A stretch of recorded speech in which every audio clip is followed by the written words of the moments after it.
let's move on to menopause. And perhaps from my selfish perspective, I'd like to hear like leading up to menopause and then also for women who are postmenopausal.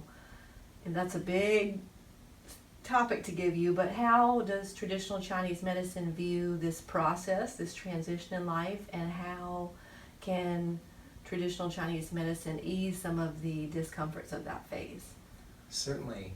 So again, Chinese medicine is going to look at each case of menopause and diagnose it based on that particular person's root cause. Like their constitution and what's going on with them. Is it somebody who's overweight and tends to run hot, or overweight and tends to run cold, but then has the hot sweats or the night sweats or hot flashes? And so my job again is to determine where's that heat coming from. You always have heat, right? Because women have, for the most part, if they're complaining about menopausal symptoms, it's either night sweats or just hot flashes during the day. So is that the main thing they're coming to you for? Primarily. Yeah, yes. That's the big one. And they want to get off some of their hormone medication in some cases. Right. And so I find with that particular condition, that population, I see it more as a much more internally caused condition, and therefore herbs are a primary way for me to treat it. Cool it Acupuncture, down. exactly. Really, literally cool the internal system down every day with herbal medicine. Certainly, acupuncture can assist in that process. It's very helpful, especially if one of the main causes is emotional distress, or that person tends to hold their emotions in, or they suffer from depression. So from that perspective, acupuncture is extremely helpful, because most of my patients... With depression? I never knew that. We've never talked about that.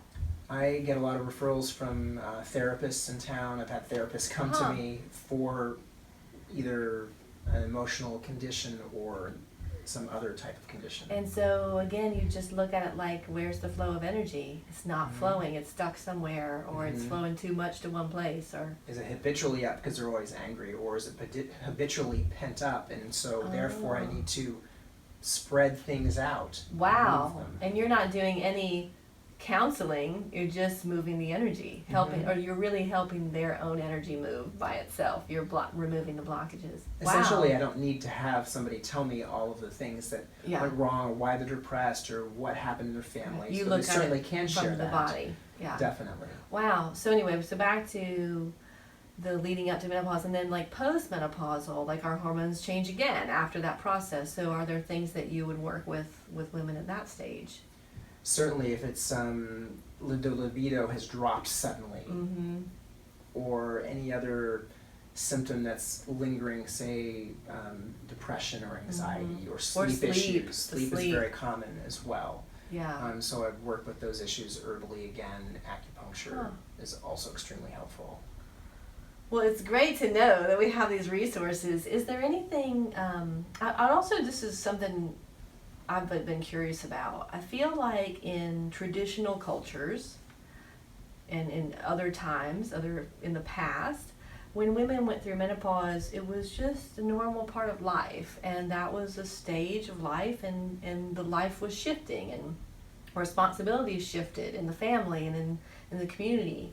And I feel like in our culture, in America, that, I mean, I feel this as a woman, that there's a drive to stay looking really young and keep everything, keep our hair its natural color that it was before it went gray, and keep working also, right? And so I look at almost the hormone replacement therapy, and that's a whole nother thing, right? Which we'll have to interview an expert on that, because I think there are times when it's useful, but it's almost like, let's hold this woman's body in a place that it was, because she's got to keep living as she was. She can't slow down yet. So from a traditional Chinese medicine viewpoint, like, I don't know, can you address, is that a cultural thing? Is that or a medical thing? How do you have a viewpoint on that? Well, how I talk to my female patients about that is that menopause is not a disease again. Right. It's a change of hormones because we are aging, and those hormones are supposed to change. So It's supposed to. When they talk about, oh, my progesterone or my estrogen levels are really low, and that's why I'm having these symptoms, then I tell them that is supposed to happen. As a male, my testosterone is supposed to go down. Right. DHEA, At some point. my aging hormone, is supposed to change and shift. And so it's about just educating them that it's a normal process. The problem is when it becomes an interference in daily living. Yeah. When you can't sleep because you're so hot. But there should be a change, maybe a little bit of heat, but it shouldn't be to the point where it's debilitating. So that's sort of the spectrum of pathology. When it interferes with day-to-day living, then we need to intervene. Right. I love what you said. Menopause is not a disease.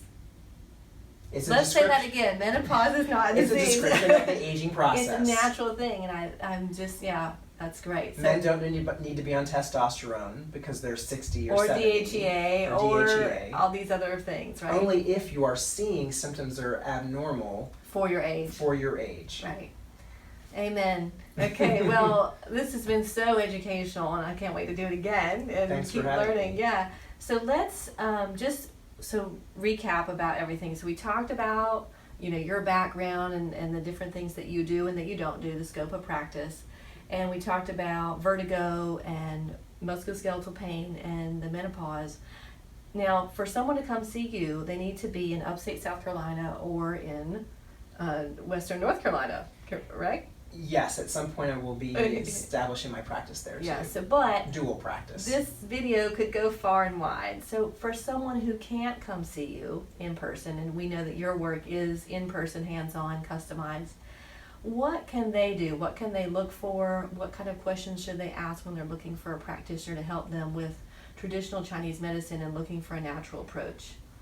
Well, they should look for the designation of the NCCAOM, which is the national board. Say that again slowly. NCCAOM. So we'll make a link in the video for that. That would be great. Yeah. And they can find licensed practitioners. It will tell them whether they've been certified in both herbal and acupuncture or only one. And what does that stand for?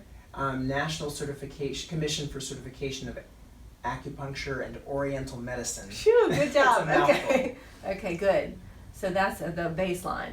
Mm-hmm. Okay. Correct. And what kind of questions would you ask if you were interviewing someone to be your practitioner? How many years they've been in practice. That's hard because there are some people out there that are new, that are very good and very well trained. But certainly the more severe your condition, you might want to have somebody who's a little bit more experienced. Okay.